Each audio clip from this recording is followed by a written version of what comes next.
एक समय की बात है, मृत्यु होने के बाद स्वर्ग के द्वार पर चार व्यक्ति खड़े थे। इन चारों व्यक्ति में पहला राजा था, दूसरा व्यापारी था, तीसरा पुजारी था और चौथा व्यक्ति एक गरीब था। उन चारों में किसी को नहीं पता था कौन स्वर्ग जाने वाला है और कौन वापस लौट जाएगा। अब वो चारों स्वर्ग का दरवाजा खुलने की राह देख रहे थे और वह आपस में बातें कर रहे थे। राजा उन तीनों से बोला कि मैं बहुत ही प्रख्यात राजा था, मैंने धरती पर बहुत नाम कमाया, इसलिए पूरी संभावना है कि मैं ही स्वर्ग में जाऊंगा। फिर उनमें से व्यापारी ने कहा, मैंने धरती पर खूब धन कमाया और उस धन से मैंने हजारों लोगों की मदद की, इसलिए मैं ही स्वर्ग का हकदार हूँ।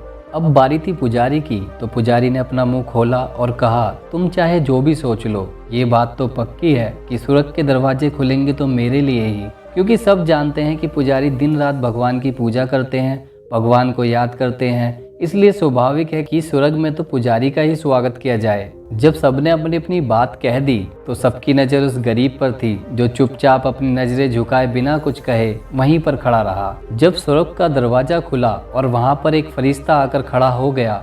फरिश्ते के हाथ में एक पुस्तक थी जिसमें इन सबके कर्मों के बारे में लिखा हुआ था। फरिश्ते ने जब सबसे पहले राजा की ओर देखा और उससे पूछा, तुम बताओ, तुमने अपने जीवन में क्या क्या अच्छे कर्म किए हैं। मैं तुम्हारे कर्म इस पुस्तक में देखकर फैसला करूंगा कि तुम्हें अंदर आने देना है या नहीं। राजा बोला, मेरा राज्य जितना बड़ा था उतना ही समृद्ध था और मेरे राज्य में सभी लोग खुशहाल थे, सभी लोग आनंद से रहते थे। मैंने अपने राज्य के लोगों को किसी भी चीज के लिए कभी भी कमी नहीं होने दी। यह मेरे अच्छे कर्म हैं। फरिश्ते ने अपनी पुस्तक में देखा और देखने के बाद राजा से कहा, तुम सच कहते हो, तुमने अपने राज्य की प्रजा को बहुत ही सुखी रखा, लेकिन तुमने अपने राज्य को बढ़ाने के लिए जितने युद्ध किए थे, उन युद्धों की वजह से हजारों सैनिकों ने अपनी जान गंवा दी। उन हजार सैनिकों के परिवार के दुखों के कारण तुम बने थे, इसलिए तुम स्वर्ग में नहीं आ सकते। अब बारी थी व्यापारी की। व्यापारी से जब फरिश्ते ने पूछा कि तुम्हारे अच्छे कर्म क्या हैं, तब व्यापारी बोला, मैंने हजारों लोगों को खाना खिलाया है, कई आश्रमों में दान किया है,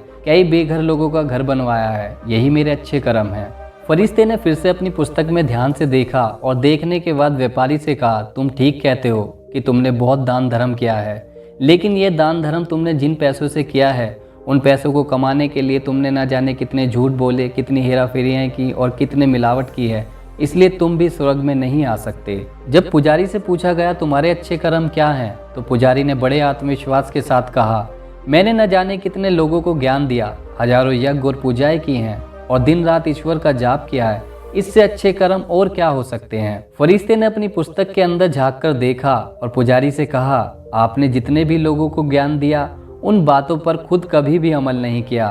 आपने यज्ञ पूजा ईश्वर का नाम निस्वार्थ भाव से कभी नहीं लिया, इसलिए आप भी स्वर्ग में नहीं आ सकते। गरीब यह सुनकर हैरान था। वह अब तक जिन्हें महान समझता आ रहा था, उनकी व्याख्या स्वर्ग के दरवाजे पर आकर बदल गई थी। धरती पर जिन कार्यों को अच्छा समझा जाता था, उनका यहाँ कोई भी मूल्य नहीं था।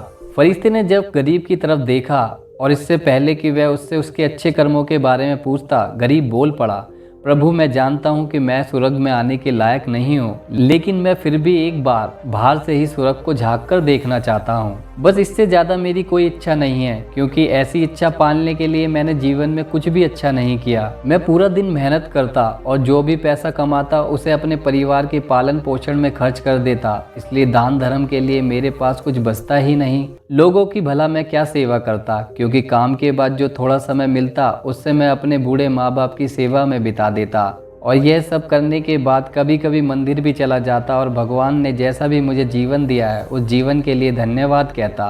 फरिश्ते ने अपनी पुस्तक में बड़े ध्यान से देखा और थोड़े समय के लिए देखता ही रहा। फिर उसने गरीब से पूछा कि तुम याद करके बताओ, तुमने कभी कोई अच्छा काम किया होगा। गरीब थोड़ी देर सोचने के बाद बोला, हाँ, मुझे थोड़ा थोड़ा याद है। एक बार मैं बहुत भूखा था और मैं खाना खाने बैठा था कि एक बहुत ही कमजोर कुत्ता जो ठीक से चल भी नहीं पा रहा था मेरे पास आ गया और मेरे खाने की ओर देखने लगा।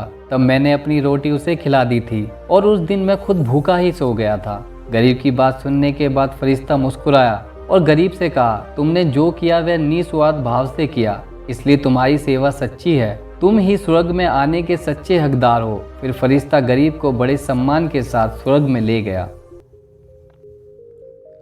कहानी से तात्पर्य, यदि कोई व्यक्ति फल पाने की कामना से दान धर्म या सेवा करता है तो उसका फल उसे नहीं मिलता, निस्वार्थ भाव से की गई सेवा ही सच्ची सेवा मानी जाती है।